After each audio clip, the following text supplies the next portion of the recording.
To the first island chain, this concept of a missile arc, how would you say that it aligns with the Trump administration's national security strategy and national defense strategy? Gimon, I'm going to quote to you from the national defense strategy.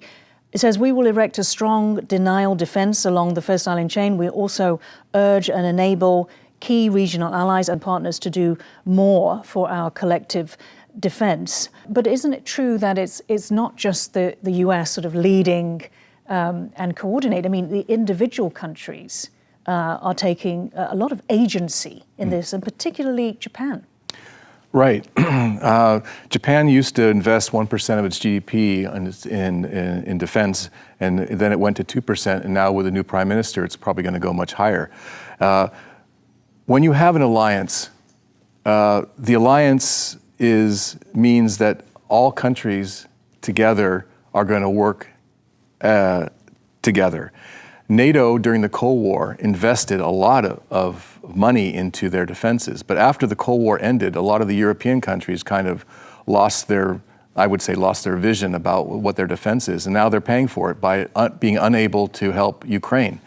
And so what the idea behind these alliances is basically there should be at least one country in each of these alliances that is strong and can defend itself, and then have, as the professor said, enough time for the U.S. to show up, because the U.S. can't be everywhere at the same time in all around the world.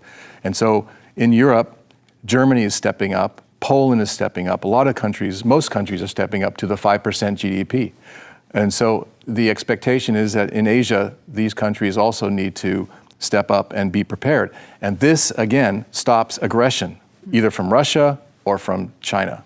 To what extent the Japan Times headlines this as a division of labor, for defending the first island chain? And again, you know, how to what extent then does this kind of architecture, you know, make Xi Jinping rethink that invasion scenario? Well, just as he's trying to get his forces into a joint role, the U.S. is working to get these countries into a combined role. And combined military operations require common operating pictures, common doctrine, common procedures, etc. And luckily, the countries that we're talking about all are under the major non-NATO allies. And so these countries in Asia-Pacific, Indo-Pacific, are getting themselves in line with each other so that they can work together in case there is actual conflict. I want to go back to the figure of 1,000 that you said. You said that we should concentrate on the launchers, as we know from Iran, and not the missiles.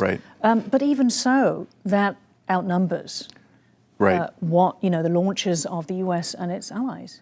But again, just because they launch a missile doesn't mean the target is destroyed.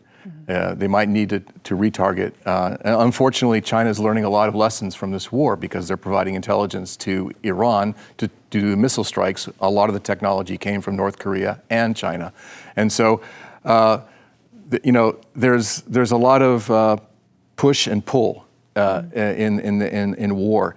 And you can't also forget that the U.S., in this case, provided additional interceptors to the region.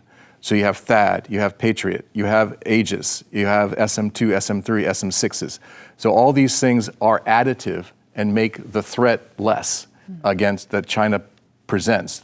The idea would be that the U.S. would be in position before China struck, and that way the threat of China becomes even more diminished. Right, yeah. Obviously, to have the missiles and the launches is better than not having any at all.